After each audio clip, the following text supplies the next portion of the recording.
In solitary confinement, for people that don't know, how much time do you get to spend with others? How much time do you get out of your cell? What is the day-to-day? 23-hour lockdown. Come on.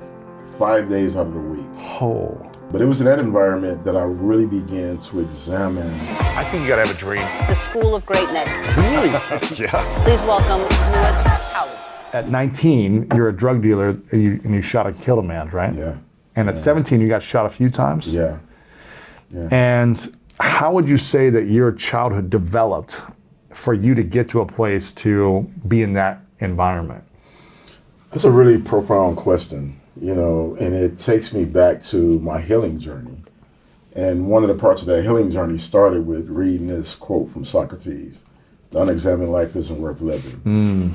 So I was sitting in a prison cell in solitary confinement, being told that I would never get out of prison. Really? Let alone out of solitary confinement. And the thing about it is I almost started to believe that, because my neighbor across from me, this guy named Tony, a super fascinating guy, one of the most charismatic, charming guy. He can emulate voices like you wouldn't even begin to believe. He had been in solitary for like 20 years. 20 years? 20 years. So what in solitary confinement, for people that don't know, how much time do you get to spend with others? How much time do you get out of your cell? How much activity time? What is that? So what is the day-to-day? 23-hour lockdown. Come on. 5 days out of the week. Oh. And 24-hour lockdown the other 2 days out of the week. So for 5 days out of the week, you can go out to basically what's essentially dog kennels. The yard. Yeah, so they put handcuffs on you, put a leash on the handcuffs, walk you out to this cage, and you're allowed to stay out there for an hour or so. And oftentimes, me personally, I would choose not to go out for a variety of reasons. Sometimes they were like feces wars, like guys just slinging feces, and I didn't want to be in the line of fire of that. And then other times it was just like, it was in Michigan, so it could be extremely cold and you have the bare minimum on. But it was in that environment that I really began to examine, like, how did I end up here?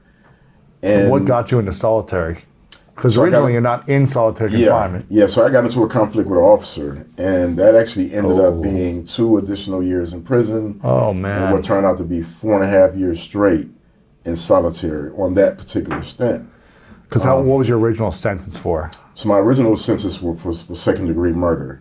For how long? How long was it supposed to be? 17 to 40 years. Jeez. And so I ended up serving a total of 19 years. Because you added 2 years with this. Yeah, it had 2 years added. And so that extended my time. But during this time in solitary, it was a serious assault on an officer was the charge. We got into a fight, and because I was incarcerated, I got charged with, a new crime. And, sitting in that environment, I was reading, that line, "The unexamined life isn't worth living." And so what happened is I asked myself this question: how did you go from an honor roll scholarship student with dreams of being a doctor to this being your life? And so I began to journal, and I began to unpack all the things that had transpired in my childhood that led me to that moment. And as I was journaling, I was like, how is a kid who has experienced this level of trauma even alive, let alone, capable of just being like, hey, what happened to my life and why am I here? And so that journaling just peeled back the layers, and it was raw and it was ugly, and then it became beautiful and it became powerful, because what I was able to do was to go back and reassign responsibility to the people who had caused me harm, who had traumatized me, early in my childhood. That trauma started within my household, with my mom, which was very difficult to write. Growing up and, the kind of community that I grew up in, it was unheard of to say that this is abuse, and that this is traumatizing me. So early on, I began to accept that this was just the way it was. And so when I began to journal and unpack that and think about, like what that meant, I was able to say, I wasn't responsible for those hits. I weren't responsible for those mean words. And as I got deeper into that conversation, I began to understand how that household trauma led me to running away when I was around 14 years old. And when I ran away, I was so naive. You know, I thought that one of my friend's parents would see this smart, you know, handsome kid and just take me in and wrap me in the love that I believe all children deserve. You know, it's something I'm so adamant about in my work. I think children deserve like love and care and kindness and, you know, all the things, you know, wrapped in structure. You know, they need discipline and all that. And what ended up happening is for like 2 weeks, I just was like roaming the neighborhood. I was sleeping in friends' garages. I was sleeping in basements. You know, I was hustling food at the store. I would, you know, hey, can I take your bags to your, you know, car? And they would give me 50 cents and I would like, you know, go eat, you know, potato chips and cookies. And I was unbathed and, you know, I began to get ridiculed by, you know, the older guys like, hey, you know, you kind of dusty and like go take a shower and get some sneakers and all the things. And like a lot of kids who grow up in those experiences, I was vulnerable. We don't talk about it a lot culturally because, you know, if you come from the streets, you have to be like tough. hard and you got to wear that mask. But when you really get down to it, like I was a kid. You're 14. And 14, and most of us are kids. We get looped into this very adult world and it's a seduction. And over the years, I began to actually reframe the language for exactly what it was, right? So what was it? It was the seduction of a kid into a culture, an adult culture. And what that looked like was... Were you still going to school or were you more just... So I was kind of going to school whenever I can shower and bathe and, you know, so I would go up to the school. And what happened is there was an older guy in the neighborhood and he was like, hey, you know, I see... you know, what's going on, like, you know, come ride with me, let's go get something to eat. And he took me to Burger King. And then he was like, you know... acting like he's going to take care of you a little bit. Yeah, he's like, yo, you need some sneakers, you need some clothes. If you come, you know, work this spot, this is the beginning of crack cocaine, the crack cocaine era. And was this 1980? This is like 86. 86. Yeah, so this is when crack is just penetrating the Midwest, you know. This is Detroit, right? It's Detroit, yeah. So we don't even know... You know, this is a new drug in the community. We don't even know how devastating it's going to be. And as a kid, you can't even begin to imagine what that is, you know. And so, you know, he takes me in. He's like, you know, let's go get sneakers and let's go get food and all the things. And then I'm in this crack house on the east side of Detroit. I'm in here. And I remember the first time where I was like, this is scary, is he brings me this sawed-off shotgun. And he's like, if anybody tries to break in, just shoot through the door. You're 14, 15? 14 years old. That's terrifying. I've never even shot a low caliber gun, let alone a shotgun. That's terrifying. It's terrifying, but I can't say that I'm terrified because that's not the culture. You gotta act tough. Yeah, and so it's like, you know, he breaks down the amount that I'm to sell and what I owe, and then what I'll make at the end of the week. And so the end of the week comes around and it's $350, $400, mostly in singles and $5 bills. So it's this big wad of cash. And the first thing I do is go to the grocery store and I just buy all the cereal that I had dreamed of. It's like everything, Captain Crunch, Lucky Charms, Lucky whatever. Charms, Fruity Pebbles. And then I buy like chocolate milk and strawberry milk. You know, the reality is I'm a kid. Yeah. You know, and I'm gorging this cereal down, but that was my entry into that culture. Wow. And within the first 6 months is when it got real. You know, my childhood friend was murdered. Oh. I was robbed at gunpoint. And then I became addicted to crack cocaine at 14 years old. You know, I was introduced to that again by another adult who's like, hey, this is cool. This is what we do. It's fine. We make a lot of money, you know. And so I had to navigate addiction in this adult culture as a 14-year-old kid. And then after that, I ended up messing up the money because of the addiction. And they beat me nearly to death. Oh, man. You know, and I remember being 14 years old, laying on the bathroom floor in a pool of my blood and asking this question: what kind of world do we live in where this happens to kids? And so that was my intro into that culture. And then over the years, I began to become hardened. I began to put up the mask. And then when I was 17 years old, I got shot.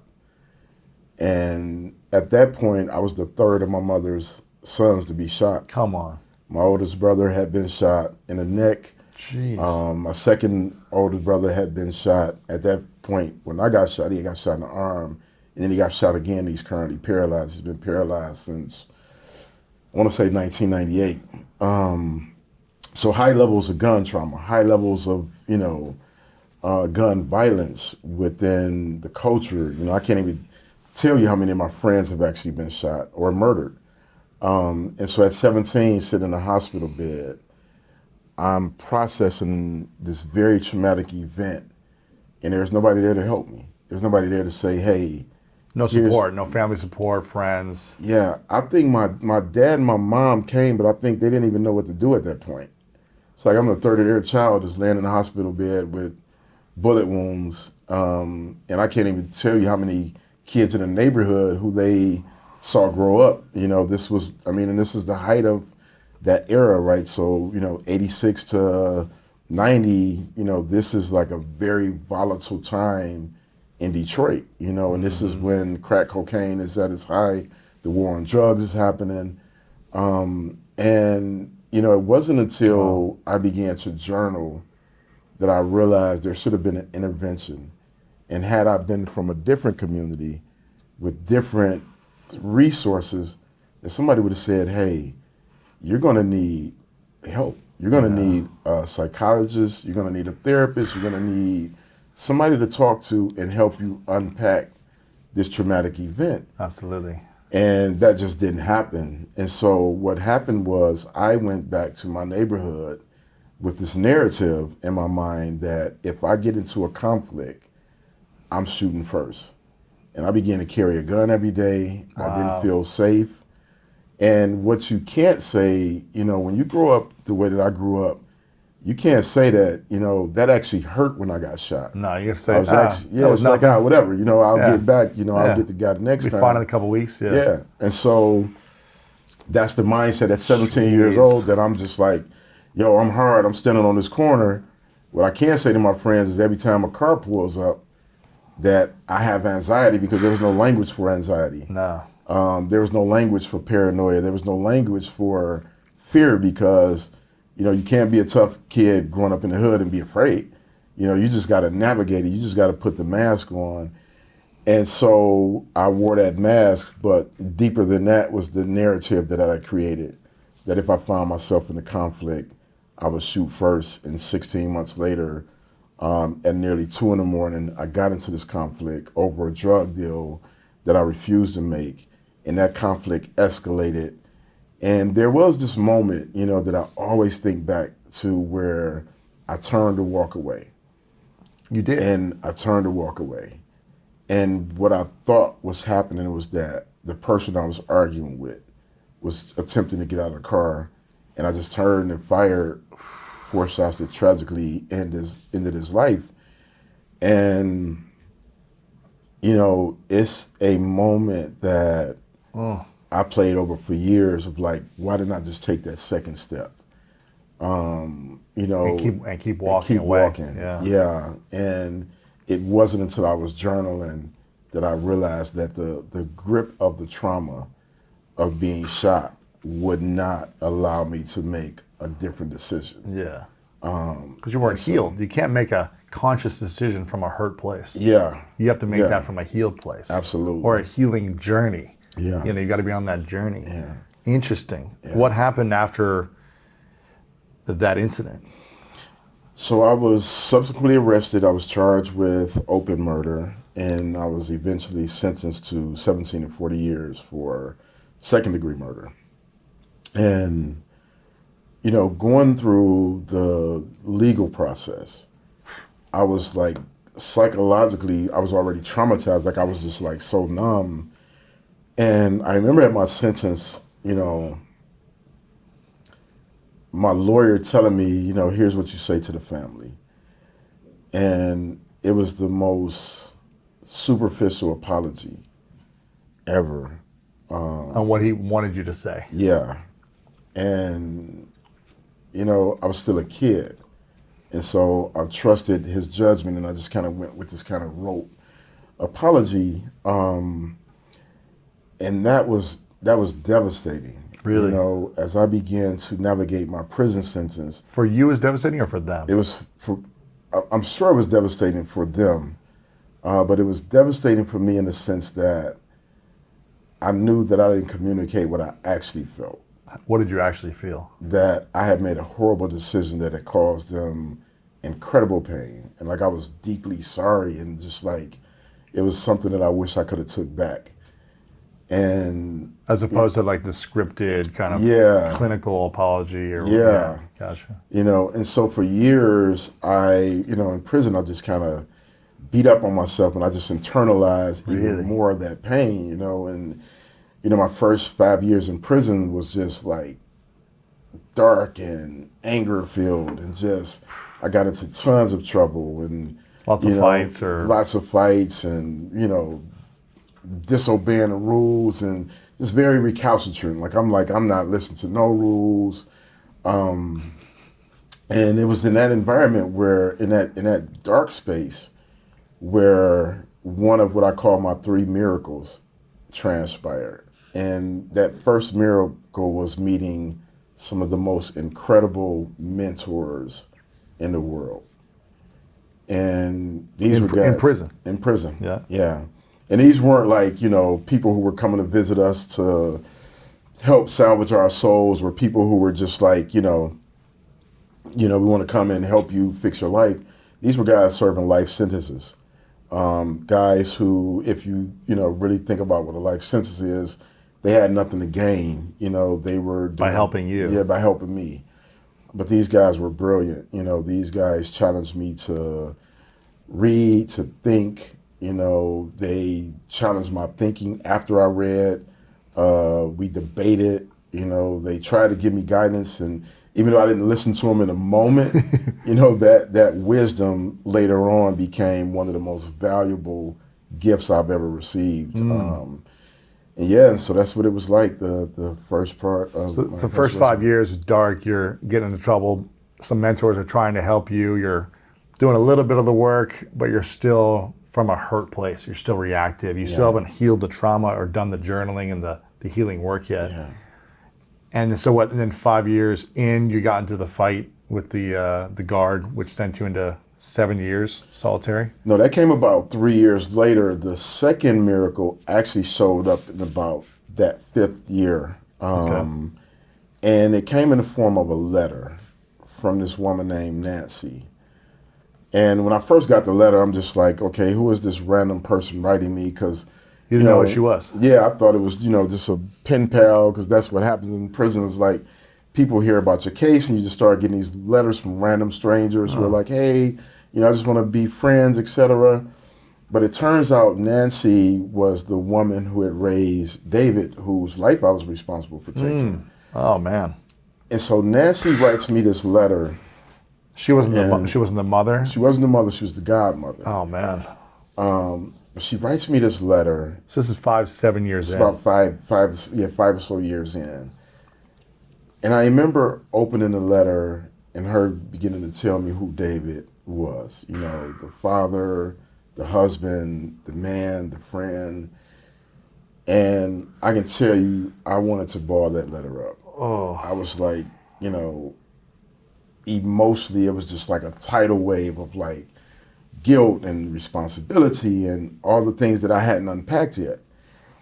And something was like, you have to read the letter all the way through. You have to finish this thing. And I continued to read the letter, and what Nancy said to me was like, despite the harm and devastation you've caused my family, I love you. Holy cow. And I forgive you, because that's what God will want me to do. Oh my goodness. And how did that make you feel reading that? I was like, I went through kind of like a process of different feelings.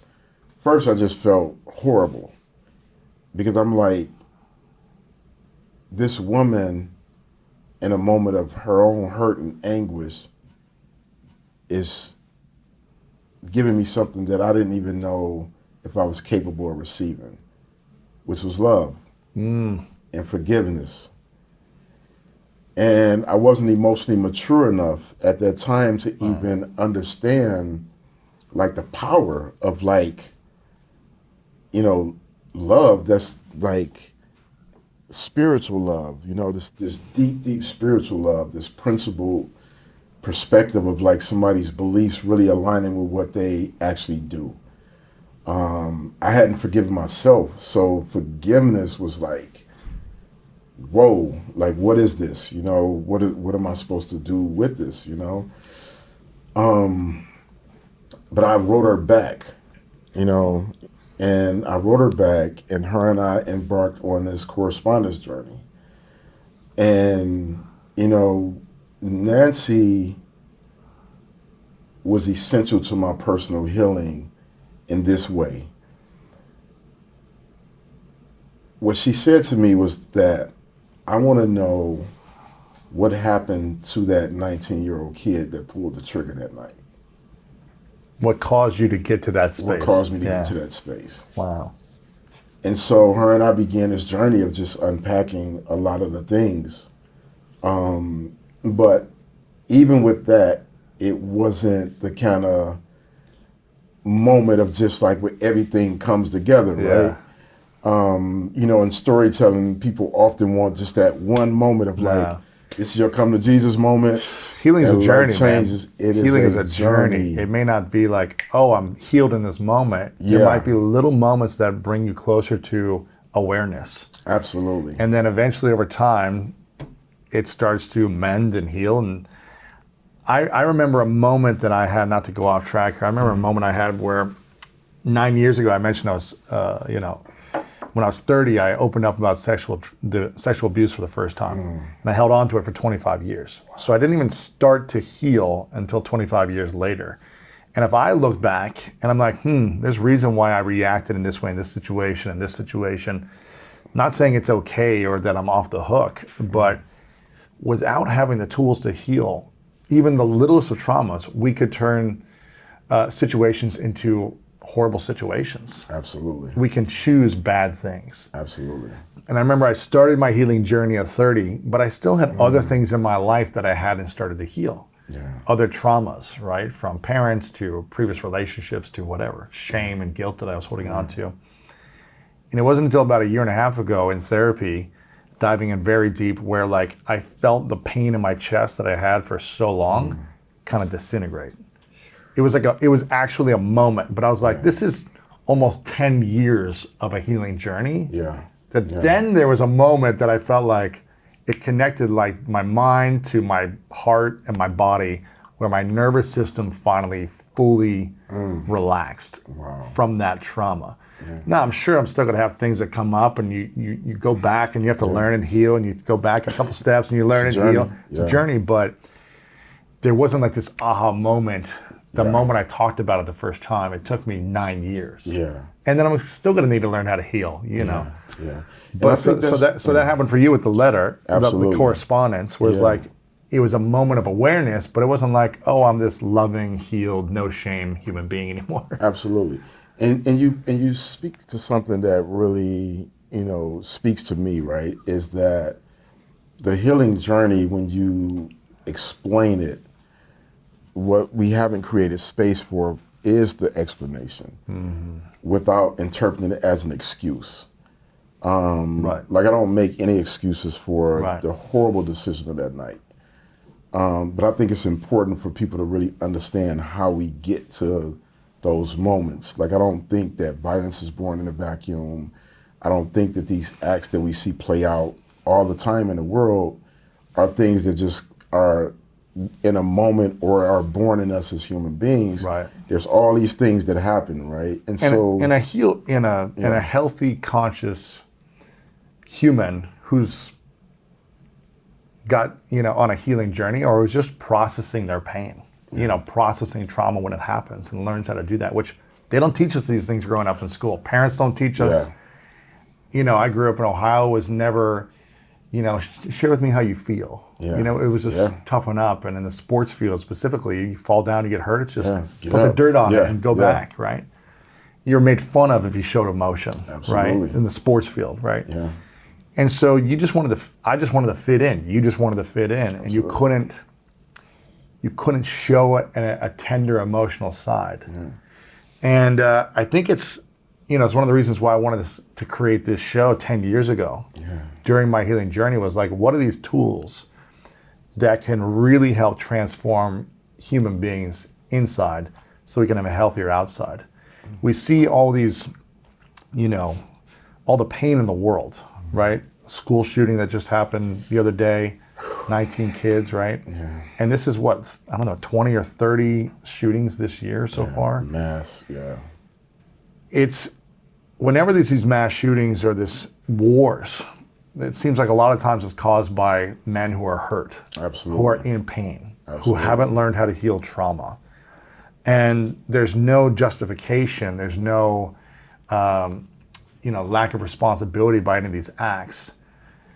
But I think you can see where that pain is coming from and how, this person had to go through a lot of years of trauma that was unresolved to get to this breaking point. Absolutely. And I think, and I'm so glad that you're doing the work you're doing, because for me, I know that if I didn't have some environment that was healthy and some friends that were good and some, parental figures that were good, I could have gone down the same path. My brother went to jail, I told you about this.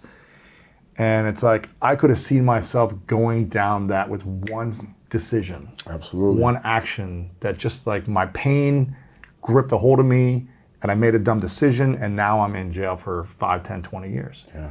So it could be so quick how one action can hurt a lot of people and yourself forever. Yeah. And I think the most important thing is teaching men how to heal their emotional wounds, their traumatic wounds today. Because a lot of the pain in domestic violence and community violence in schools and just the world, the wars that people are having is from men who are hurt and haven't healed. And so I'm so glad that you're doing this work and you're talking about this, because when you're a young boy growing up as a young teen, I'll speak for myself. One of the main drivers is to try to get a girl to like you. Yep. It's like in our DNA or something, right? It's like, how can I get a girl to like me, to hold my hand, to kiss me, to whatever it is when you're like 10, 12, 14. You just want to be accepted by a girl that you like. Absolutely. So we're driven to do things to get the attention from a girl, essentially. Whether that's right or wrong, it's just kind of like what it is. What drives us. Yes, the driver, yeah. And this may sound not politically correct, but the challenge is, I don't think women understand how to allow men to be emotionally vulnerable, especially when they're growing up. Yeah. It's not accepted. When you're made fun of, when you're picked on by other boys, when you're being sensitive, or maybe a girl who's saying, hey, what are you crying for? That's not sexy to me. That's not a turn on. Yeah. Then boys start to toughen up and say, okay, I can't show my emotions because my buddies are going to make fun of me. I'm not going to get the girl. Yeah. And she's not going to think I'm a real man. Yeah. And so we kind of just put these masks on. Absolutely. Right? I mean, tell me if I'm wrong here. No, I think you're right. And I think what it is that the culture, even for, young girls who eventually grow into be women who want men to be emotionally vulnerable, they're as much of victims of it as we are, because they're told that, the toughness, the mask, the indifference, the bad boy, imagery is what's it's a turn on. It's the turn on, right? And then as they go through their maturation process, they realize that, there's something else that's needed, and that vulnerability. And then I think from a cultural standpoint as men, what we fail to do is to say, hey, I actually love. Yes. I actually appreciate intimacy, Yes, man. That, as beautiful and as amazing as you are, what really is beautiful is that I can trust the conversation we're having is authentic, and I can be my true self, and I can say, today this actually hurts. One of the things I wrote about in a new book, I said, as a boy, when I couldn't cry tears, I cried bullets. Oh. Like, that's our community right now, right? These mass shootings are unexpressed sadness, they're unexpressed frustration, they're unexpressed insecurities. And while it doesn't excuse the behavior, if we grow to understand it, then we can actually better prevent it, first of all, because everybody can do, a Monday morning triage and, we can all play Monday morning quarterback. But prevention is what we have currently available to us.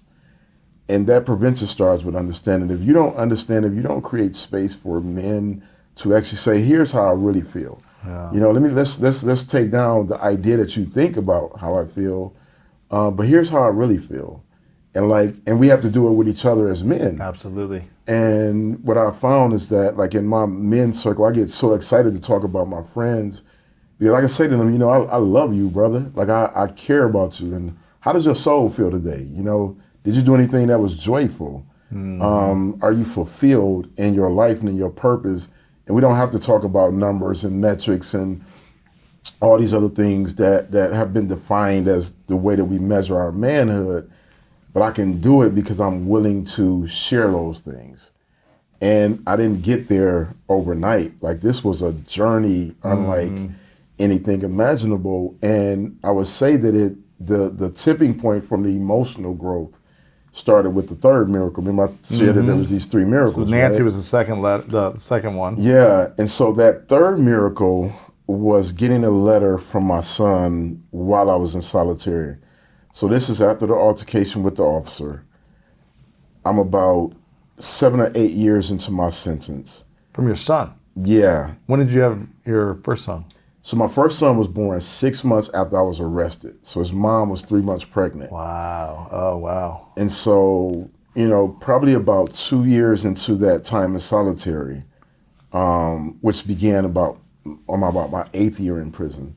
So I probably was coming up on 10 years when I get this letter. Wow. And my dad always would sit my son down and make sure he wrote me letters. And normally they were just, these little kid letters. Hey, Dad, Transformers is my jam right now, or, here's a drawing or whatever, and I love you, Dad. And, he would send you those. Yeah. As a kid, a young 2, 5, 7-year-old. Yeah. And I actually still have those letters, That's some of those cool. letters. And so he would send me these, throughout my journey. And then I get this one letter when he's about 10 years old. I'm in solitary at the time. I think I'm on about year 2. And I opened the letter expecting it to just be, hey, Dad, here's what's happening in my world. When I opened it, my son writes to me, Dad, my mom told me why you were in prison for murder. And he said, Dad, don't kill again. Jesus watches what you do. That letter destroyed the facade of toughness. Like, the mask that I had worn up to that point in my life, it just disintegrated. And I was like, I owe him a dad. And if I don't know if I'm getting out of prison or not, but what I do know is that I have to live my life in a way that my son understands that no matter how far down you fall in life, if you are willing to do the work, you can get up and you can overcome. And so I said to myself in that moment, I don't know how, I don't even know if I'm ever get out of this place. But I need to prove to myself that I am committed to transforming my life. And I'm in a Spartan cell at the time. Like, there is nothing there that says, hey, here's how you can prove it. So I started with journaling because I wanted to get to the truth of, like, how did I end up here? Like, there was a part of me that was like, I know I'm not a bad person.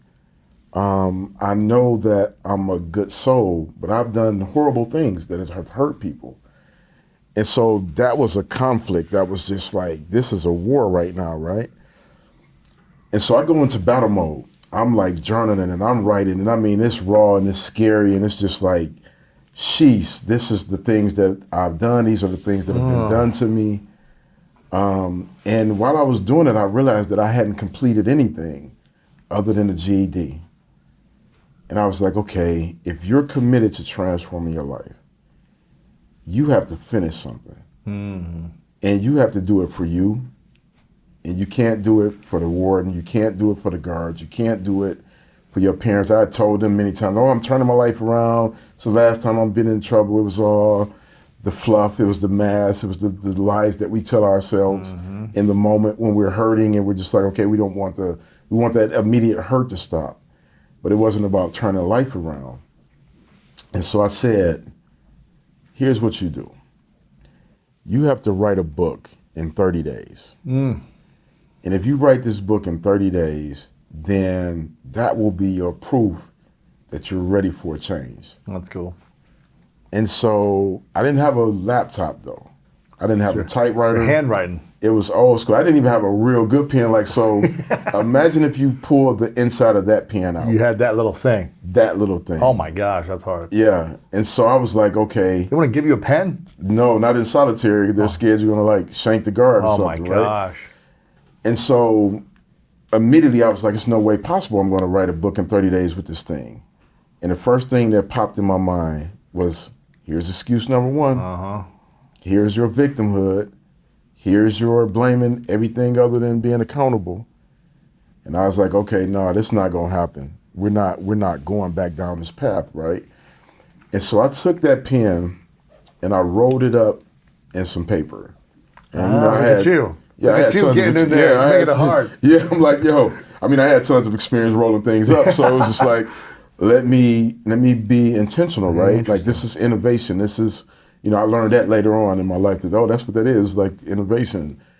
But rolling it up in that paper made it firm enough for me to write. And I wrote for 30 days straight until I finished that book. And when I finished that book, I felt this incredible weight lifted from my shoulder. And I felt empathy for myself. And I felt compassion. And I was like, you are a smart kid. You are capable of doing good.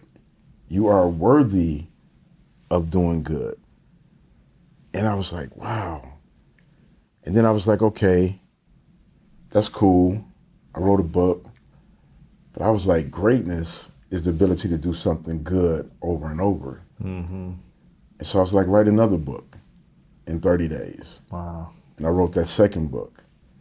And then I started a third book, and I fell into the deepest bout of depression that I had ever experienced while incarcerated. Writing the book. Writing that book. Why? About halfway through, I realized I had all this talent, and I was trapped in an environment where I couldn't give birth to it. And all the disappointment of my life flooded back to me.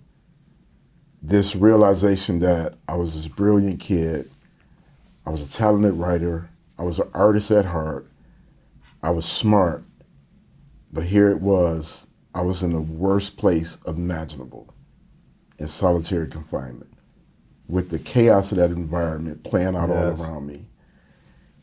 And it was devastating to come face to face with that. And I just remember not even wanting to get off my bunk.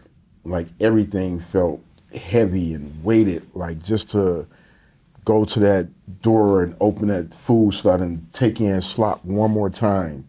Like it felt like a 1,000,000-mile journey because it was like that heavy, that devastation of coming face to face with my authentic self in an environment that was created by this mass version of who I was. Wow. And I was just like, damn, I failed this kid. I let this person down. And so I fall into this deep, deep depression. And then one day I was just like, you can sit back and you can feel sorry for yourself. You can blame your parents. You can blame your trauma. You can blame the guards. You can blame everything that led to this moment. But right now, you have a choice, whether to wallow in self-pity, in defeat, in brokenness, or you can find your inner light and you can find your way out of here. And so at this time, I was reading all these brilliant books, As a Man Think of The Secret, and it was talking about the power of manifestation. Yeah. And initially I was like, this is some quack woo-woo science, stuff, right? yeah, Yeah, yeah. this old woo garbage, right? This, how do you think into existence some things, right? But here's what I learned about that. I went back and I read my journal. And I began, as I'm reading this journal, I'm charting how I was thinking. And I was like, my thinking produced the exact outcomes that it should have. Like, by reading this journal, it was very clear that I was going to end up in prison. Mm-hmm. Like, it was very clear that at some point I was going to pull a trigger that was going to cause someone's death. It's very clear that I was going to get into these altercations because I was thinking that that was the only thing I was worthy of. From the time I was 7 or 8 years old, I heard you're only going to end up dead or in jail. You know, I had observed my friends go to prison. I had observed my friends get shot. I had accepted that narrative. So that was my dominant thoughts were dead or jail. Mm-hmm. Like those were my dominant thoughts. Like I wasn't shocked when I got shot. I was traumatized, but it wasn't like, oh my God, like this wasn't supposed to happen. It was like, oh, this is a narrative, right? And so my dilemma was, if this is absolutely true that I had magnetized my thoughts in a negative, that if the laws of the universe are true, that I can magnetize them in the positive. And so I began to focus. You had this when you were in solitary. This solitary. Yeah. Yeah. And so I started waking up with intentional thoughts of what I wanted my life to be. That one day my life would be full of joy. One day it would be purposeful.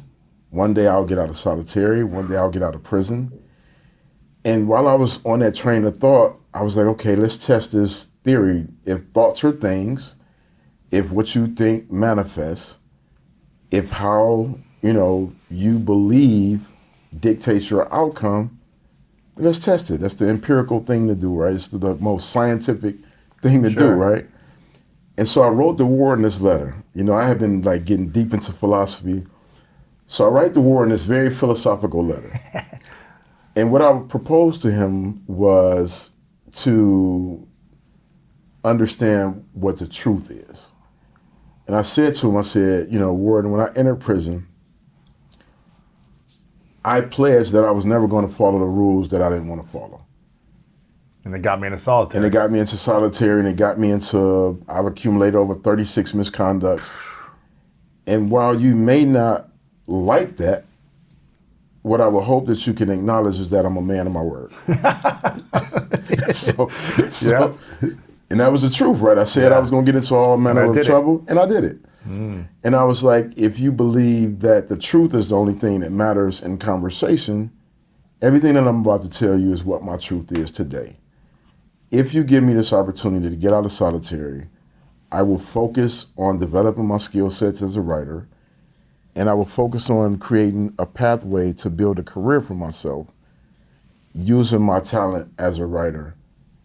And the warden actually wrote me back. And he said to me, this is the most compelling argument for release I've received. And while it feels counterintuitive, I'm going to advocate for you to get out. Wow. How many more years did you have in solitary? I ended up being like 2.5 more years because the sentence was indefinite. It was forever. It's whenever they feel whenever that they feel ready. you're ready. Yeah. So you had 2.5 more years after that letter. Yeah, after that letter. But he advocated immediately, and then it went to his higher-ups, and they shut it down. It took more time, So it took these 3 steps. And then I also wrote down what I wanted to happen in my life with my writing. I was like, okay, if I'm going to be serious about writer, here's the goals. And I wrote down the most lofty goals you can think of as a writer. I wanted Oprah to read one of my books. You want to be a New York Times bestseller. And I want want to be a New York Times bestseller. Check. Check. And I want to build a career for myself. There you go. Using writing. And I want to write across multiple platforms. I want to write music. I want to write for the stage. I want to write for television. And so I was just super intentional and very clear. And when I got out of solitary, man, I took all the books that I had hand wrote and I typed them all up on a little word processor. And it was the most tedious thing I've done today. Imagine. It was like, oh my God, it was brutal. Months, just like, yeah. Yeah. But that was the culmination of those 3 miracles coming together, kind of letting that mask down and charting a new path for myself. What did the warden say after you hit New York Times bestseller and had Oprah interview you and talk about you and all these things? You know what? He ended up retiring, so I haven't been able to track him down. Oh man, that'd be cool. But to get in touch. yeah. But there's so many people from that part of the world, that experience, that have reached out, that have followed my work. A guy I used to work for, he's one of my best friends now. I worked for him like in the days when I was in a dark space. I was creating all type of chaos on the yard, and his name is Tom Scheit. He was an inmate with you. No, he was my supervisor. He was a civilian coming into the prison. And teaching, or he was running a recreation center. Gotcha. So he was running a recreation center at Michigan Reformatory, which was the gladiator school. This was like the most chaotic part of my incarceration. There's 1,500 young guys with long sentences, anything from 15 years to life. And I worked for Tom. And even in the prison. For this program. Yeah, so I worked for the recreation center. And back then, Tom was just like, you can do anything you want to do in life, like positive or negative, He was like, but I believe that your life is meant for a greater purpose. Mm-hmm. And that one day you're going to get out of prison and young people will look up to you, but you got to make sure you don't end up with life in prison, because I can see you going down that path as well. And so I looked Tom up when I got out of prison. I wrote him. I hadn't seen him since like '96. And first when he answered the phone, he was like, Shaka, like, I'm like, how did you get out? Like, it's like I escaped or something. I'm like, no, Tom, I've legitimately got paroled. But he took me to my first football game, my first college football game, him and his wife. He was one of the first people to read some of my writing before I even thought of myself as a writer. Mm-hmm. And so, over the years since I've been out, Tom has come and stayed at my place. I've stayed at this place in Lansing, Michigan, and, we're really, really good friends now. But he saw something in me the way that my mentors did back then that I didn't see in myself. So you had these thoughts that got you into jail, essentially, right? That had you doing the actions and the behaviors that got you into jail, and then you continued those thoughts for the first 9 or 10 years until you kind of learned that thoughts can become things. Absolutely. And you can manifest what you want in your life, and then you started shifting and creating goals and then staying true to your goals by accountability, daily, consistent actions to help you accomplish those goals. And then backing it with the positive thoughts, or the thoughts of gratitude or joy or possibility that one day something will be better, as opposed to falling back into shame or upset or guilt. Yeah. How does someone, just in their life, whether they're incarcerated or not, they might be incarcerated in their own minds, shift their negative thoughts to set themselves up to manifest more abundance? It's an incremental process, and it's truly a journey. And what I always tell people is that, when you look at the end results of anybody who's accomplished anything great or anything of, respect and, or what we consider success, it always looks easy after it's done. Yeah. But it's a process, it's a journey. And for me, what would work was bringing myself to the moment and checking the narrative. What story am I telling myself? Am I telling myself the truth? Am I recirculating an old, outdated story that no longer exists? And like that mindfulness, that ability to bring myself like true to the moment, that was one of the most powerful things I learned. I learned it through meditation and really processing thoughts and energy. And okay, what am I bringing in? Like I always talk to young people about the importance of checking what you're consuming. Our consumption cycles, mentally often go unchecked. In terms of the thoughts and what you're watching and what you're reading, listening to. What your friends are saying, gossip or whatever. All the things like those, like we take in so much information. And then it's that internal conversation, right? That internal conversation is a beast. The best conversations I ever have are with myself, and they're complex, they're not always easy, and so what I would say is that journey from negative attraction, manifestation, like it's a process of like, okay, can I check it in a moment? Can I really just take a beat and say, okay, is this real? Is this happening? Or is this me drawing from old, outdated information to create a story that's not even true? And so I'm constantly doing that. I'm constantly just checking the narrative, right? When things are happening in the world that can be so chaotic and feel like they're so in our face, I center myself and I just come back to like mindfulness, right? We talked about, the horrific, mass shooting that just happened yesterday. I learned about that about a half hour before I was going to pick my son up from school. Oh, gosh. And I just had to like recenter myself, be present. And I remember getting to the school and I felt just that anxiousness, and then I heard the laughter of those kids. And I was just like, oh, this is what's really happening is these kids are in joy over here. And that shooting was horrendous and horrific. And as a dad, like my heart just went out to those parents. But I knew that there was a way that I can go down this negative kind of taking my son out of school. He's not going, like this whole chain of events and bringing myself to the clarity of that moment. Yeah.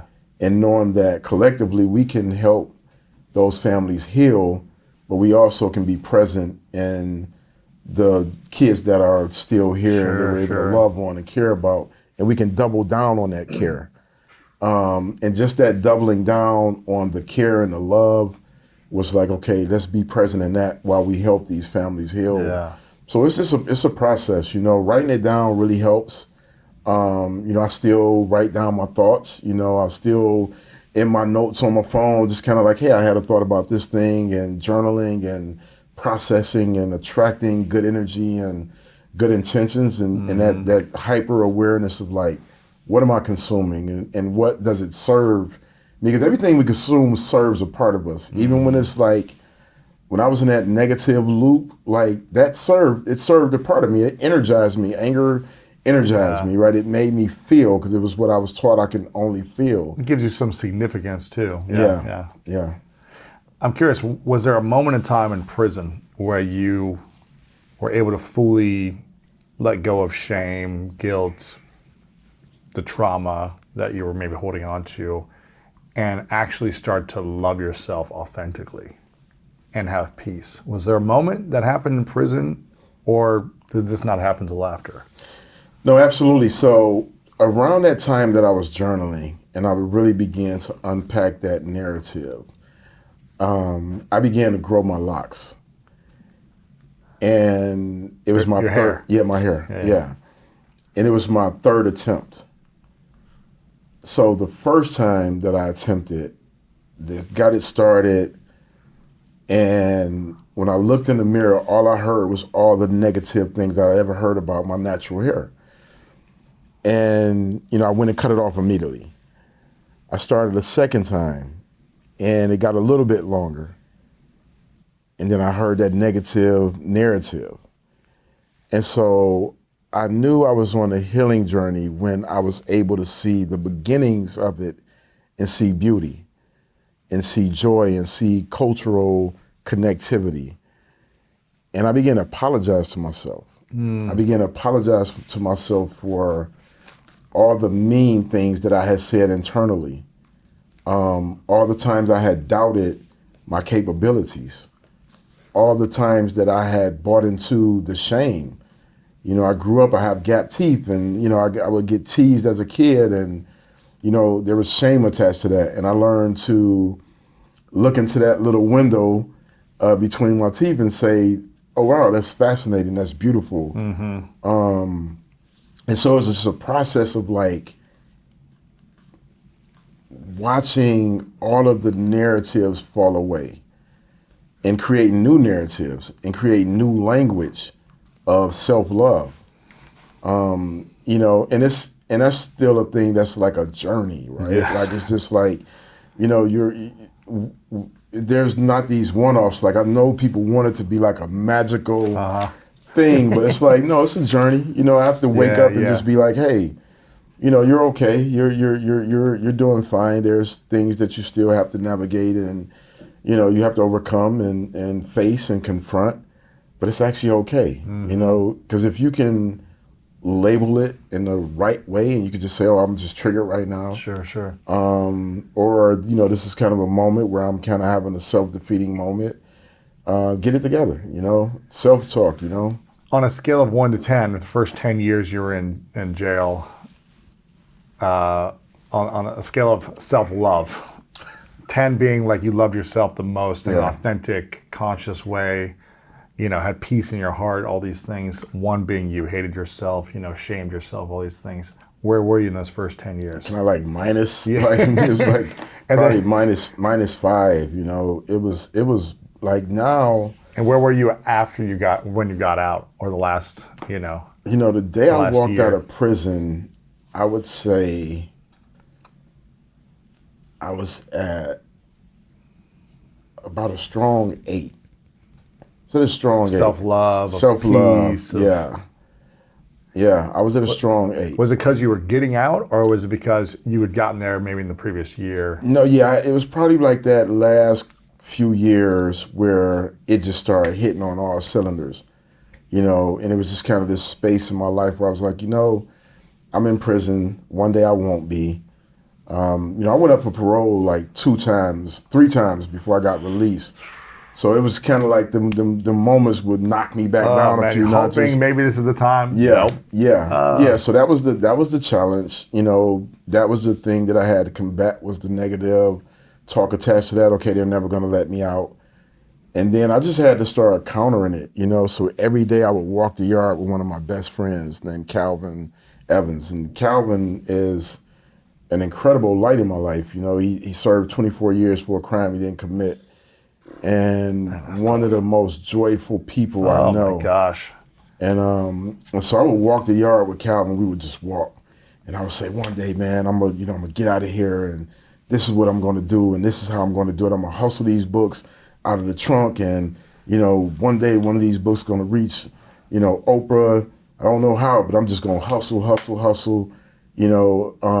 gonna mentor the kids when I get home. And so I was just this talk was like, it was verbalizing my intentions, but it was also countering that narrative that was attached to getting denied parole, right? You're not going to be amount to anything. You're being here forever. So it's just that constant refrain, right?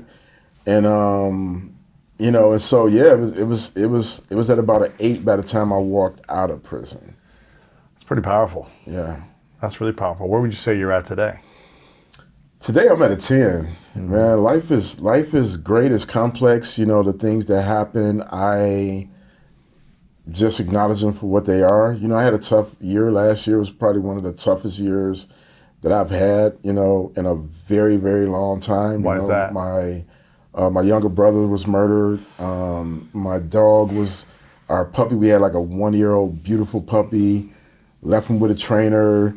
The trainer calls me the next day. Puppy had got ran over. Oh gosh, man. I got dealt with illness, and it was just brutal. It was a brutal year.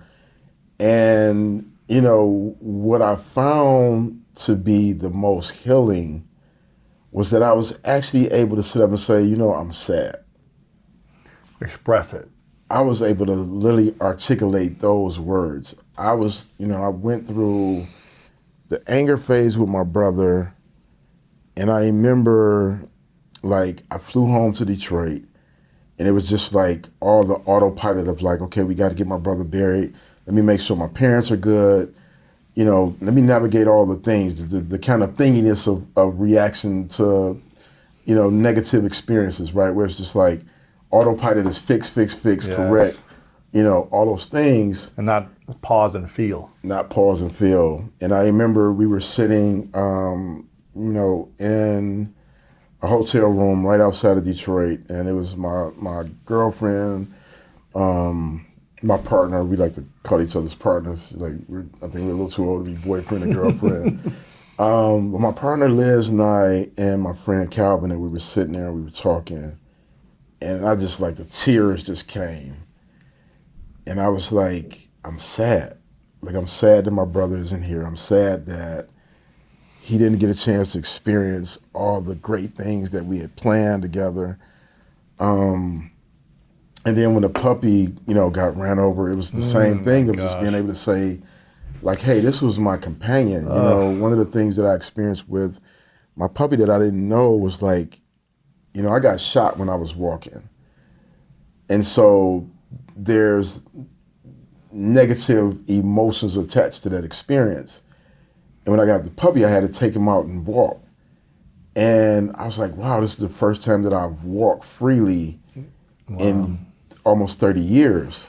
And it kind of allowed you to heal. And it allowed me to heal, So, to lose that was devastating, But it was really sad because he was like so joyful and my son was sad. And, to be able to cry with him, and just hold him and experience like his sadness, but also our love. And for my partner to be able to hold space for that, and for us to be able to experience sadness together and love and, vulnerability and so it just made a tough year fulfilling and enlightening in this way that, I've just recently started coming out on the other side of, and I'm excited about that, but I'm also excited that I experienced the sadness and I was able to express that. And to still feel aligned with just like joy and fulfillment, and to know that that's part of it. Is, sadness is going to happen, but joy comes in being able to fully express all of your emotions. Yes. And like as a dad, I don't think there's a greater gift I can give my son than full access to his emotions by modeling that for him. Absolutely. Yeah. What do you think? When I did my book, The Mask of Masculinity, back in almost 5 years ago now, I did a little tour, right, for the book. And I would sit in rooms of a few hundred people. It was usually 50-50 men and women. And I would, at one point in every speech, I would say, for all the ladies in the room, raise your hands if once a week you get together with a girlfriend or girlfriends or your mom and you talk about your insecurities, your feelings, your emotions around relationship or body image or work. And pretty much all the women would raise their hand. And I'd say, okay, for the guys in the room, how many of you get together once a month and talk about your feelings with another guy or guy friends? You talk about your, relationship issues. You talk about your self-doubt, your body image issues, these different vulnerabilities. And it'd only be like one or two hands would go up out of like 100 something, right? I'd say, how many of you guys are in like a church group where this is kind of mandatory every month to get together and like do this? And they're kind of laughing, yes. Yeah. And I said, ladies, how many of you guys do this every day? You talk about your feelings. Maybe it's 30 minutes over lunch. You express yourself. And most of them kept their hand up. And I go, guys, how many of you in the room never do this? And most of the guys put their hand up. Maybe once a year or something, they have a moment where they're vulnerable. And I go, ladies, imagine what it would feel like to never be able to express your emotions, to never be able to say how you feel. What would that do to you? And most of them are like, it'd drive me crazy. I'd go nuts. I'd explode, right? And I go, well, look what's happening with the men in the world. They're exploding on others, whether it be verbally, whether it be online, whether it be domestic violence, whether it be, any other type of violence out there. And I'm curious, what do you think will happen if human beings, men and women, all human beings, never express their feelings and emotions and don't learn to heal their trauma? What do you think will happen? I think if we continue to create these personal prisons around people, these emotional, spiritual prisons around people, we'll continue to see these massive upticks in violence. We'll continue to see this just kind of disdain for each other that shows up in social media. We'll never get to a space where there's like clear conversations and healthy dialogue and, all the things. And, it's so interesting, when I think about being here on this podcast and I think about just the many brilliant minds you talked through over the course of, you building out this great platform and how much of it is about, just like greatness and success, and sometimes even about wealth building. And and I think all those things are drivers for me, right? Like I love the grind, I love the hustle. I come from the streets, so like that mindset of like entrepreneurship and building something and doing a thing, like I love it. It's super exciting to be here to talk about it. But I think the greatest untapped resource we have in the world right now is the emotions of men. Like when we are able to fully be ourselves, to authentically be connected emotionally, to be able to be vulnerable and intimate, with each other, with our significant others, with our children, like everything around us just gets better. Yes. Like it just gets better, and it's like such a great untapped resource. And feel accepted for our emotions. Absolutely. Not feel Absolutely. shamed, made wrong, made less than because we have vulnerability. Absolutely. Or express sadness every now and then, Yeah. or share tears every now and then. Yeah. And I think, and I can just say this, right? We talk about privilege in the world, right? We talk about white privilege. We talk about, gender-specific privilege. Like I know I sit in a space of privilege when I'm talking about emotional vulnerability, because I've dealt with the toughest things you can deal with in life, right? So there's not a guy that's going to come and question like toughness, right? So I have a cheat code, so to speak. Like I can talk to these things, and I don't have to worry about the shaming that comes with like, oh, he's soft because he's talking about feelings now or whatever the things are. So I'm fortunate in that regard, right? And I don't take that for granted. You lived a tough life. I lived a tough life, and yeah. you got the results of what that looks like. Absolutely, And absolutely. you continue to have more and more pain and restriction Yeah. based on living that lifestyle, right? Absolutely, absolutely. And that's why the subtitle of the book is an invitation. And I know that I'm a great ambassador to invite people to join this party of emotional vulnerability and love, because I've overcome the most adverse conditions imaginable. The hardest things are things that I wasn't supposed to survive. Like nobody's supposed to get out of solitary confinement and to operate in love. Nobody's supposed to get out of solitary confinement and be a successful writer, successful tech entrepreneur, successful investor. Like nobody's supposed to be able to get out of solitary confinement and dream or imagine a life that is beyond what people who've never been in, solitary confinement imagine for themselves. So I have the cheat code, right? Which comes with responsibility. And it's one of the reasons that, I chose to write, and I choose to talk from these vulnerable spaces, because it's a blessing. The cheat code is a blessing. The hack is a blessing, right? It's this ability to understand that I know this is what men crave. Somebody just has to open up the pathway for it. Somebody has to invite them into, life gets so much better when you're at peace with yourself. Oh my gosh. When you're not in turmoil, when you're not aching, when you're not, waking up with worry and fear and dread and, all the things that stand in the way of achieving great outcomes, life is beautiful. When you're not beating up on yourself internally, life is magic. It's the most magical thing is when you're just like, hey, I love life. I love joy. I love fulfillment. And it doesn't have to be hard, and it doesn't have to be complex. And those things don't make me a man. I was the least manly the night I pulled that trigger. I was a boy having a grown up tantrum, because my emotions weren't processed in a healthy way. I'm the most masculine and the most man that I can ever be is when I'm actually loving my son. When I'm taking care of him, I talk a little bit about the details of care. I think love is in the details, right? When I'm able to, literally just 2 nights ago, my son is, he had a loose tooth, and he's like, Dad, I just really want to get the tooth out, right? And I'm just like, I'm not squeamish by any stretch of the imagination, but I also don't want to hurt him. I don't want it to be a traumatic event like old school. Let me try to think of y'all, just rip it on out, right? And so, we go into the bathroom and we're trying to figure out how to loop the string around. It's like a weird side of his mouth. And then there was this moment where I was just like gently like rocking it, and then the tooth like comes out.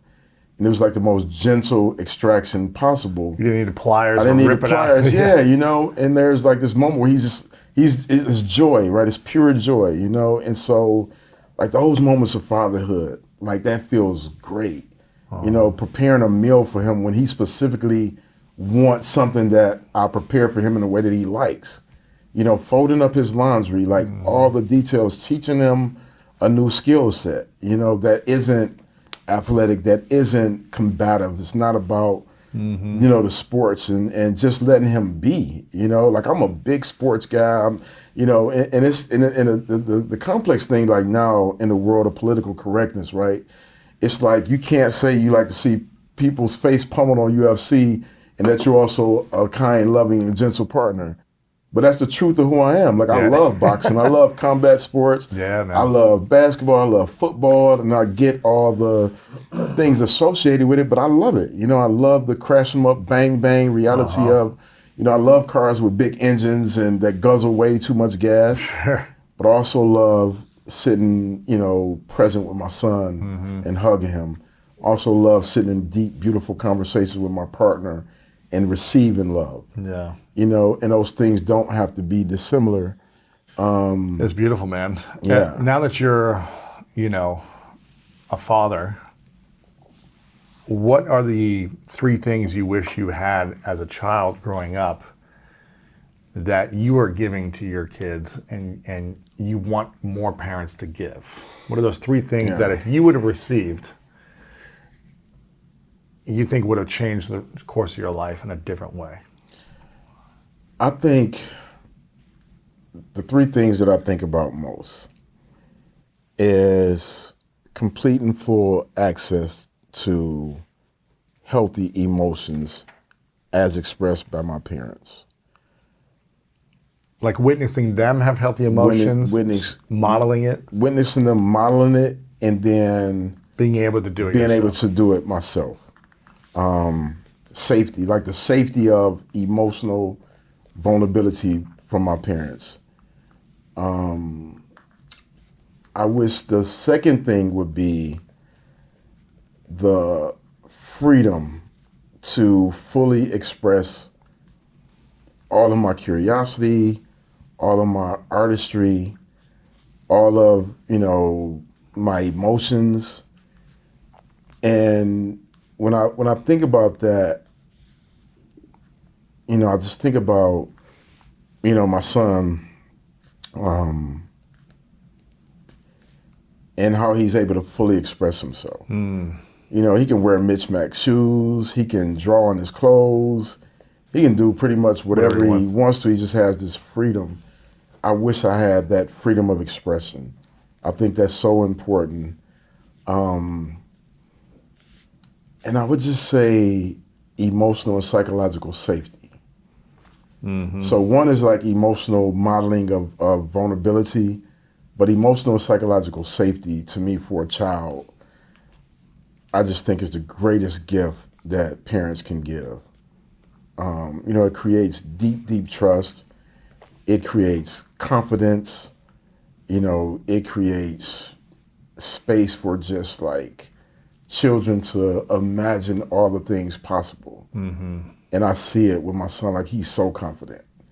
Nice. In a way that's not like arrogant and cocky, which comes out of insecurities. Like he's confident because he's been able to just be free, you know?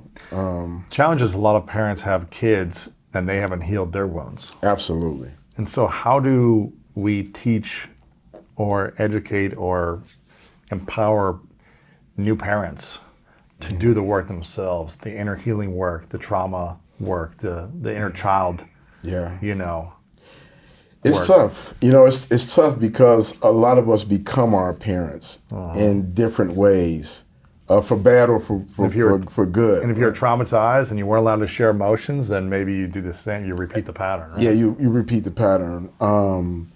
And then there's cultural realities, right? Like I grew up in, you know, if you don't know, I'm like black, right? So you are? So I grew up in an environment where, you know, corporal punishment is like a normal part of the conversation. You know, if you watch black comedians, they talk about, you know, getting whooped when they were young, right? And we poke fun at it because that's what we kind of tend to laugh at our pain. Some of the most difficult conversations I've ever had as a mentor is when I'm talking to parents about physical violence. Like it's physically a violent thing to, you know, hit your child out of anger and frustration and, you know, your own insecurities and like all the things, right?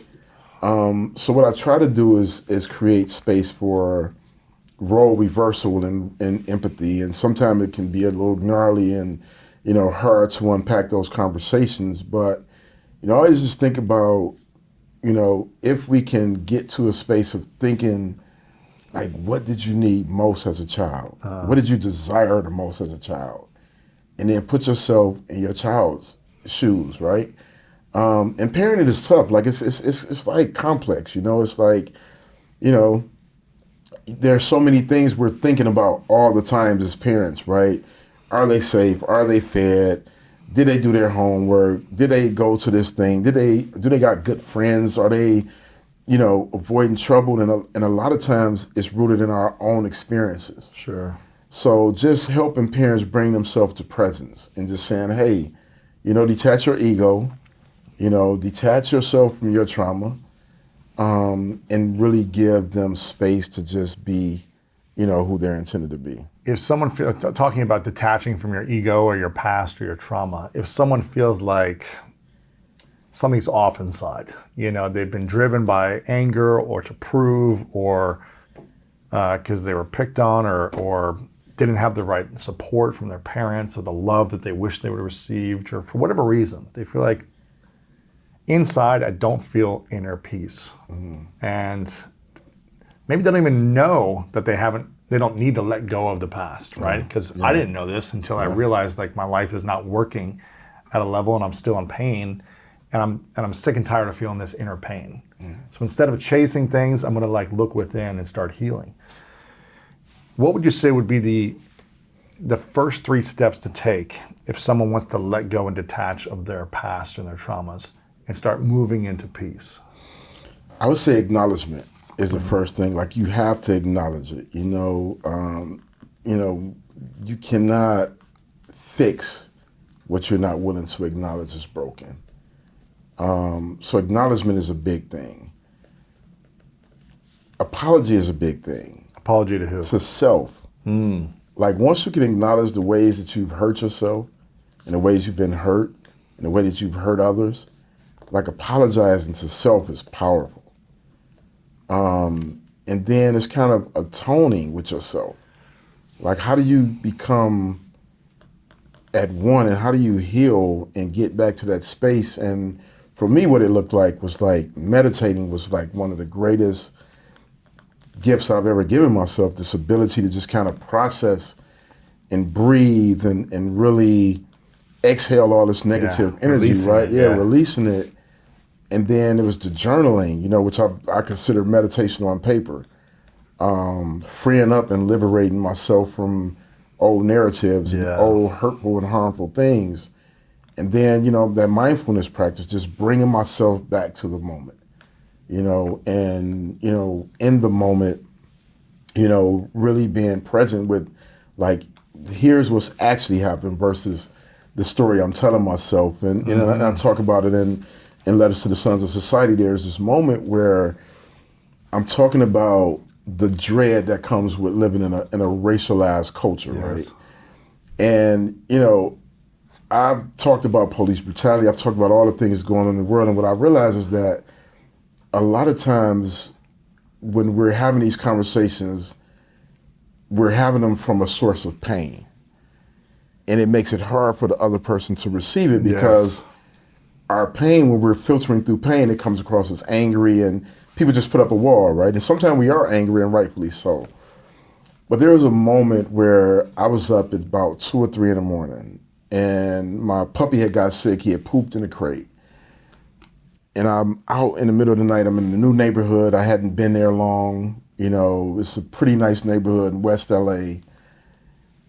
And it's 3 a.m, so I got a hoodie on, I got jogging pants on, it's dark, and I'm out making all this noise because I'm cleaning up the crate. And now you got to imagine at 3 a.m, you just got woke up with dog poop. It's not the most gentle thing, you're banging things around. Yeah.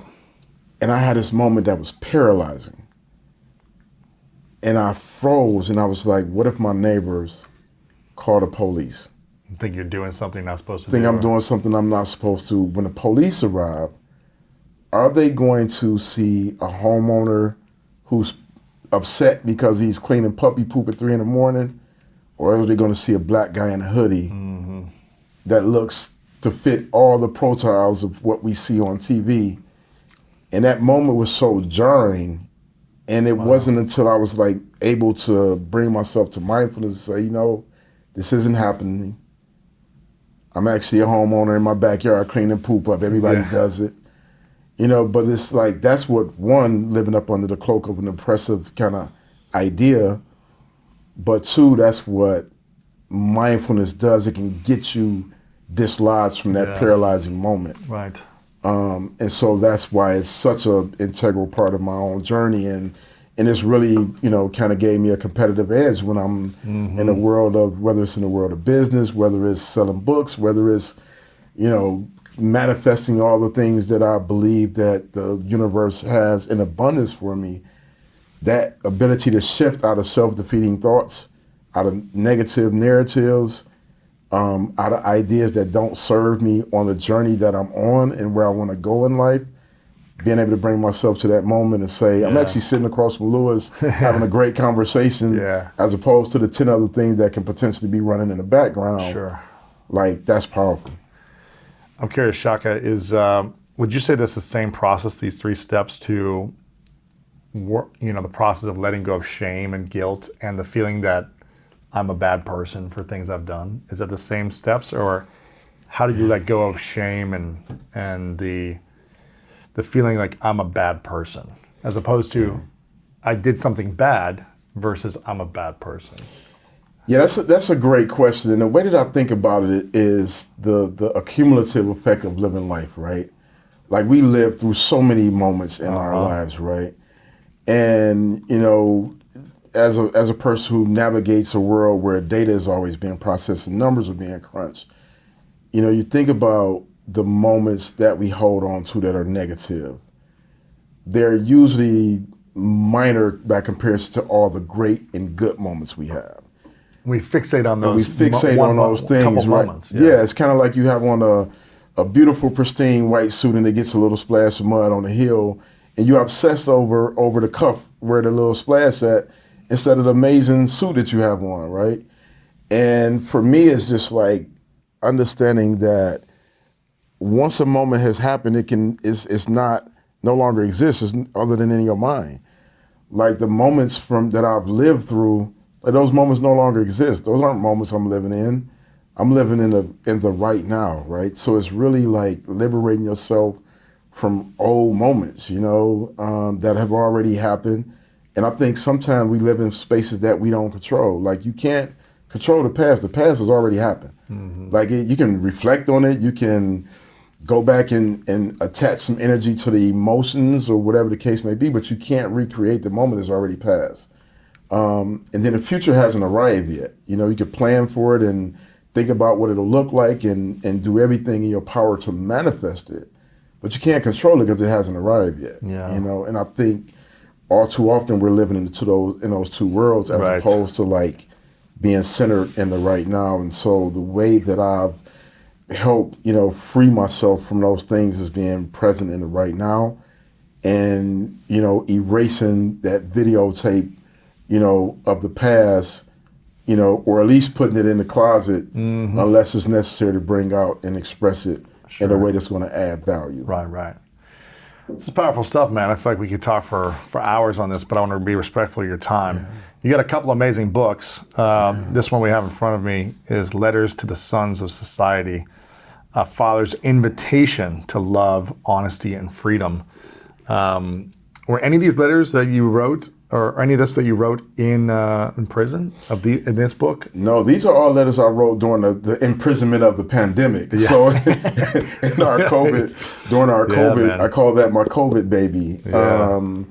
There was a lot going on in the world, and a lot is going on since my first major release nearly over 6 years ago. Righting My Wrongs, I released that 6 years ago, and I've grown tremendously, as a man, as a dad. I took my time writing another book because I only like to write when I have something to say. So that was 6 years ago, right? Yeah. So and this came out in January. Yeah. So this one came out in January. I've waited. My next book is 5.5 years after my last book. 'Cause Yeah. I wanted to, but I was like, I don't feel ready to. I don't feel like I have the right thing to say yet. Absolutely. You don't want to just Absolutely. put it out, Yeah. just to put something out. So that's Yeah. good. Yeah. And that's what it was with this book. So much was happening in the world. As a dad, as a black man, as someone who navigates the world of, Hollywood and tech and then the neighborhoods, right? I have this very complex, network of friends from every walk of life you can imagine, different races and genders. But I just have tons of great friends, right? And great people who inspire me. And I was really just thinking like, what do I want to talk about? Yeah. And then the world just started going berserk. And I was like, I got to memorialize some of these moments. I got to talk to my sons of society. I was really thinking broadly about, kids I mentor, people I work with in the world of hip hop. And, and I started writing, down these ideas. And I was like, I'm just going to write these letters to my two sons. Mm-hmm. And because between my 30-year-old son, Jay, who grew up while I was in prison, my 10-year-old son, who I'm raising now, Sekou? Sekou are all of my sons of society. And so I started writing these letters, man, and they cover things that we don't talk about as dads, You talked about earlier about the freedom that came later on when you were able to talk about, sexual abuse. Yes. I write about my experiences growing up and being over-sexualized as a teenager and how that impacted relationships, I talk about what it's like to bear witness to George Floyd's demise in this public spectacle, and what I want my sons to learn from that. I talk about love, like how rich life is when you're able to fully access love and share love. I talk about the affirmations that I do with my son, and that I hope other dads adopt, and emotional vulnerability, accessibility, success, living your dream, building your dream, writing and expressing your dream, so I get a chance to talk about all the things that excite me today as a dad, and as a man. And, what's interesting with this book is oftentimes, people try to lump us into these categories, right? They're like, okay, this is a book for black dads, or this is a book for dads. It's like, it's a human story. I just happen to be a black dad living in America. But what I have to say in this book is rooted in the human tapestry. It's love. There's no colors to that. Is vulnerability. There's no gender identity to that. Yeah, it's healing. It's healing. There's no class identity to that. It's success. We all have the potential to dream as wide and as big as possible, and to decide if we want to pursue those dreams. So it's so universal in the messaging. It's just happened to be expressed through the lens of me being a dad, and raising a 10-year-old son in the current realities, and dreaming up what I hope this wisdom does for his life. Yeah, man. It's inspiring stuff, man. Really inspire what you're creating. I want people to get the book. I want them to follow you. You're on Instagram, Twitter, Facebook, all the places. Yeah. What's the place you hang out the most? Where? In the social world, I kind of like my throwback Facebook piece because I can write a little bit longer on that. I like to write, notes, but I'm on IG, I'm on Twitter, Clubhouse, you know, which You're still on there, huh? Yeah, I got off there a while ago. Yeah, It's still active in there. yeah. People are in there a lot? Yeah. Okay, So, cool. you know, there's great conversations happening nice. there, you know, so I'll pop in and, That's cool. you know, have a great conversation. So love that crew, and, you know, LinkedIn, I'm on there as well, man. you know, figuring out that space. But yeah, I'm there, you know, and everything is up under my name, and website, all that stuff is all the same. It's shakasenghor.com Yep. For your website where you can get all the books and content and information. Yeah. What's the thing you're most excited about for the future? Man, I am super excited about my current role as the head of sales and success for our company, TripActions. It's kind of like it brings all together all the things that I love, right? Mm-hmm.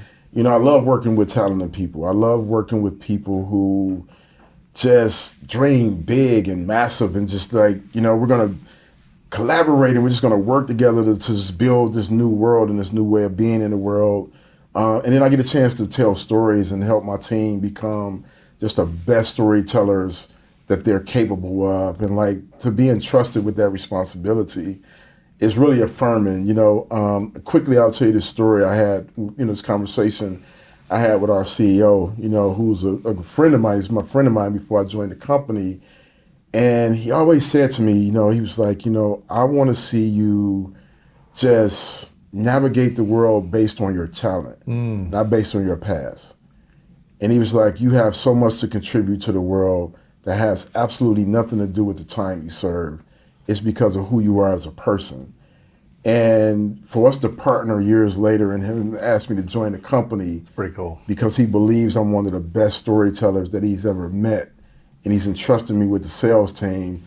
I'm super excited about that, man. And it's a new role, and we're having fun with it. We're building it in real time. I did the first sales training a couple of weeks ago, and it was a big hit with our leadership team. And so I'm excited, man. I get a chance to utilize my skill sets in different ways. You know, I don't have to talk about my work in criminal justice, which is really important to me and work that I'll always do, but it's not all of who I am, you know? So as a writer, as a storyteller, to be able to use those skill sets to help build out the vision of our company, it's nothing more exciting right now.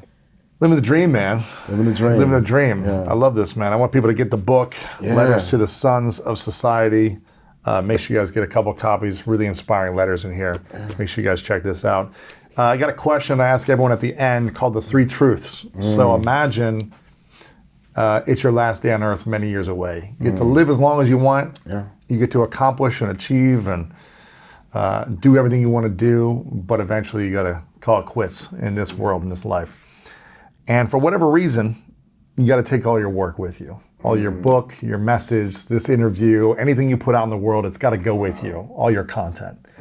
But you get to leave behind 3 things you know to be true with the world. This is all we would have to remember of your information. Wow. 3 lessons you would share with the world. What would you say are those 3 truths? The 3 truths that I would share is love wins. That would be my number one. Love wins. The second truth would be the universe is abundant in every resource we will ever need to live the kind of life that we desire. And the third thing would be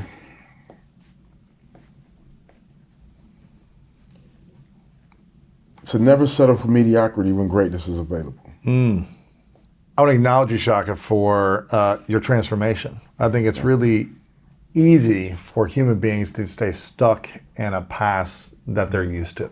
It's easy to stay in blame mode, in anger mode, in frustration, in lack of accountability, responsibility, right? It's easy to hold on to pain and shame.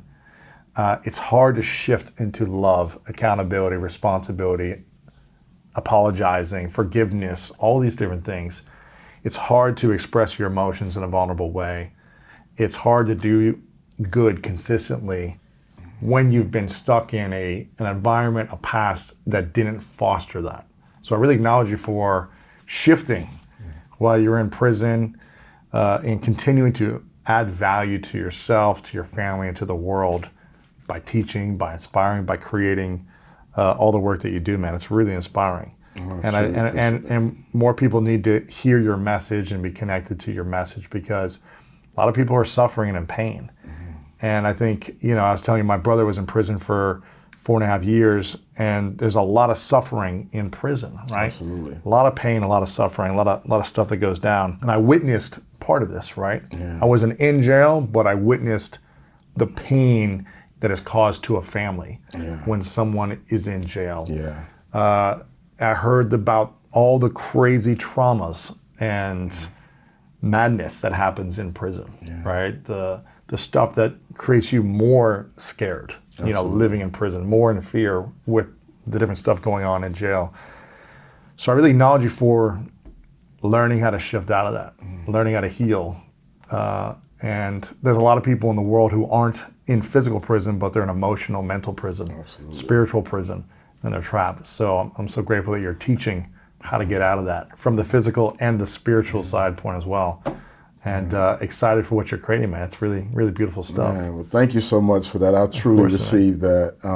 And that really touched me, and to be seen, Oprah and I, we had a conversation one day, and she said one of the greatest desires for human beings is to truly be seen. Absolutely. And so thank you for that. That means a lot. And thank you for this incredible platform. I reached out to you, and you just was like, hey, let's do it. Yeah, man. So I'm truly honored to be here. I think that the work you're doing is so purposeful and so transformative, and to be a part of that journey with you now means a lot to me. So thanks, brother. Thank you so much for having me. Likewise, man. Of course, man. Final question for you. What's your definition of greatness? My definition of greatness is the ability to do something good over and over. Whatever that specific field of focus is, right? When I think about Michael Jordan, I think about Kobe and LeBron, and one of my favorite, Tom Brady. It's like that's what separate the great from the good. Anybody's playing pro sports, or we know they're good, they're in pros, right? But the greats have the ability to execute over and over, and whatever that is, execute kindness, execute, whatever success metrics you're using, but the ability to just show up over and over again, to me, that's like greatness. When I think about being a great dad, it's because I know every day, consistently, I'm going to show up in the best way possible as a dad. And I'm going to do it over and over. It's not going to be a one-off. So when I think of greatness, I think of repeated goodness. Shaka, my man. Appreciate you, bro. Man, I appreciate you, bro. For sure. The only thing that I knew that I had was my life. So, okay, freedom of prison. Prison or death, it's the only thing I can.